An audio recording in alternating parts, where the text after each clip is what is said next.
បើក្បាលវីដេអូមកបងប្អូនតាគ្នាមានឮសលេងភ្លេងការហ្នឹងមិនមែនភ្លេងការខ្ញុំទេភ្លេងការគេនៅចិត្តនឹងឯងបានអីជាសលេងភ្លេងការខ្ញុំបើខ្ញុំកំពុងតែផឹកកាហ្វេនេះ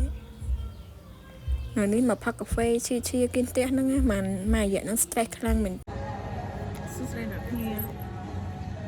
ហ្នឹងណាខ្ញុំពីរនាក់កូនបើមកញ៉ាំកាហ្វេអីនៅកម្មញ៉ាំកាហ្វេនេះកាហ្វេស្អីនេះគេហៅស្អីគេហៅសាឡាចាស់កាហ្វេសាឡាចាស់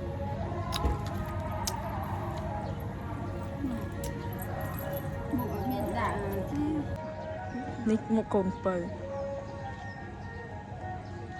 ខ្ជិលឯបណ្ដៃធ្វើអាសាខ្ជិលអីគេកូនបើខ្ជិលទៅធ្វើអាសាឈាមវិញជាកូនបើពងតលអ៊ូគ្រីនធីចាប់ថាមិនអត់ទិញកាហ្វេឲ្យគេអញ្ចឹងអត់ចង់ឲ្យកូនបើញ៉ាំកាហ្វេច្រើនទេតែញ៉ាំកាហ្វេច្រើនអត់ដេកអញ្ចឹងទិញគ្រីនធីឲ្យញ៉ាំទៅមកពីអ្នកកូនបើកុំឲ្យថាអត់បានថតជាប់កូនបើទេសភាពអូអានេះជាភាពអត់ឃើញទឹកឯនេះទឹកអូឡើង fresh ហ្មងណាចឹងអញ្ចឹងណា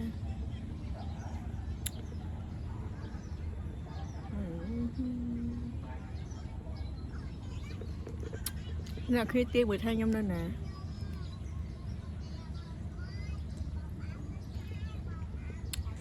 មកឡើងផឹកកាហ្វេតែចេះផឹកកាហ្វេ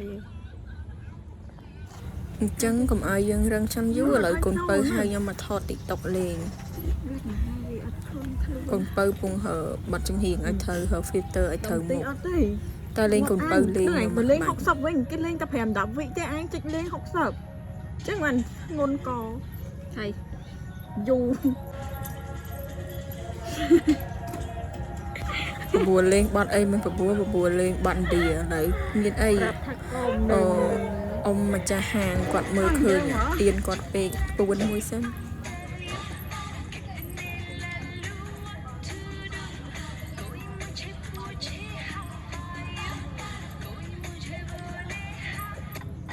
ឲ្យកូនបើលេងតឥឡូវខ្ញុំមកមើលទេសភាពម្ដងម៉ោង 4 ម៉ោង 5 មកទេសភាពស្អាតហើយព្រះអាទិត្យចាប់ផ្ដើមលេចមកវាបញ្ចេញពលឺព្រះអាទិត្យមកយើងថតហិតឃើញស្អាតអញ្ចឹងកូនបើនៅលេង TikTok តខ្ញុំមកសម្ភារលឿនហឹងណានេះយើងញ៉ាំចិត្តអស់ដែរឥឡូវនេះរៀបចំទៅផ្ទះវិញហើយបងអូន